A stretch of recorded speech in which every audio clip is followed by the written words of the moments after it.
Números capítulo 8, começamos aqui este capítulo lendo que Deus disse a Moisés para que quando Arão iluminasse, ele colocasse as 7 lâmpadas ali do candelabro, ele fizesse isso de forma que iluminasse todo o espaço ali daquele ambiente que esse candelabro estava. Isso é muito interessante porque já sabemos que, insisto, Deus não é desorganizado e tem que ter sentido. As coisas com Deus têm que ter sentido, né? Então, obviamente, acender o candelabro coloca isso para iluminar o local, obviamente. Mas às vezes você pode achar que esses detalhes eles são pequenos, mas sempre olhe com esse prisma. Quando você vê Deus dando uma orientação dessa, é porque isso sim é importante. Deus quer que aquela iluminação aconteça. Isso é maravilhoso. Mas talvez a tônica maior aqui deste capítulo, obviamente que é a purificação e a apresentação dos levitas. Nós vamos ver com riqueza de detalhes como os levitas deveriam ser o que? Purificados. E começa logo a partir do versículo 6, né, Deus dizendo a Moisés o seguinte: olha, separa os levitas do meio dos filhos de Israel e purifique-os. Então havia ainda um nível maior de exigência em cima dos levitas porque eram os sacerdotes. Então aqui você vai ver toda a ritualística de época, onde, olha, você vai fazer assim, você vai fazer o seguinte: você vai aspergir a água da expiação sobre eles, eles vão passar navalha sobre todo o corpo, vão ter o corpo depilado. O negócio era alucinante e isto tem a ver com o padrão da exigência de Deus. Ponto.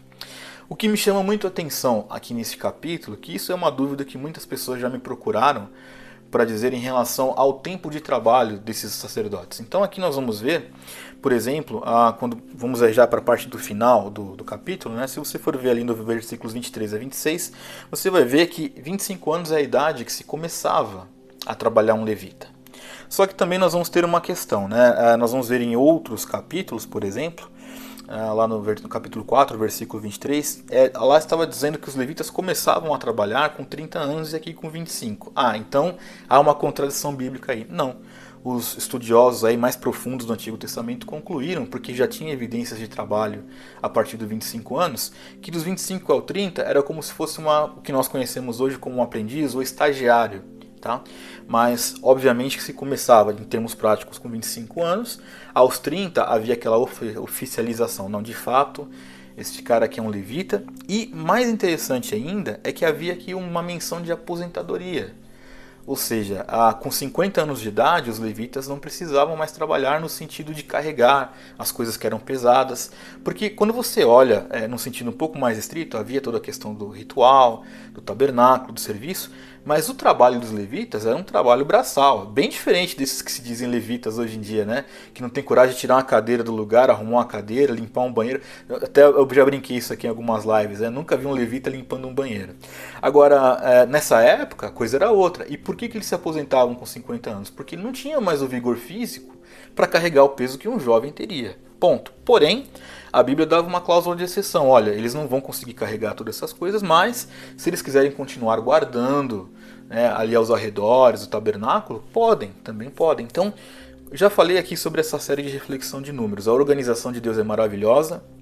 Deus se preocupa sim em dizer a partir de que hora que esse serviço começa, a partir de que hora esse levita está desobrigado dessas atribuições pelo seu vigor físico, e deixa muito claro que o trabalho do levita, além de todas as suas atribuições, era um trabalho braçal, o que nos ensina. O que isso aqui vai nos ensinar no geral?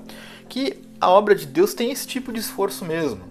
E quando nós falamos de um serviço cristão, tem pessoas que pensam assim, mas a pessoa ela vai... Tem gente que demoniza um templo, né? Mas a pessoa vai no templo e não está preocupada com o evangelho. Queridos, eu posso dizer para você, existem pessoas mais piedosas, que são essas pessoas que limpam as cadeiras da igreja, do que muitos que estão nos púlpitos. Acredite em mim. Não é porque eu estou dizendo uma verdade absoluta, mas observe. Você vai ver que aqueles que realmente querem servir a Deus, eles servem, inclusive nesses detalhes.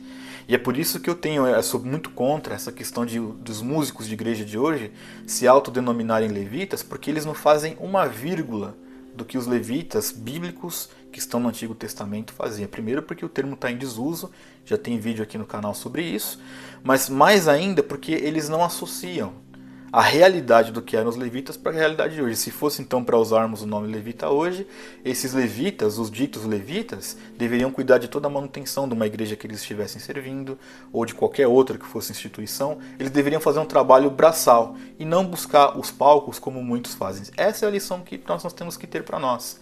Quando nós olhamos isso daqui, nós vemos pessoas que realmente queriam pôr a mão na massa.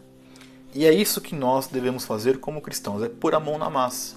É trabalhar, é servir, é fazer aquilo, seja lá o que for, porque você pode ter certeza. Para Deus, isso tem muita importância.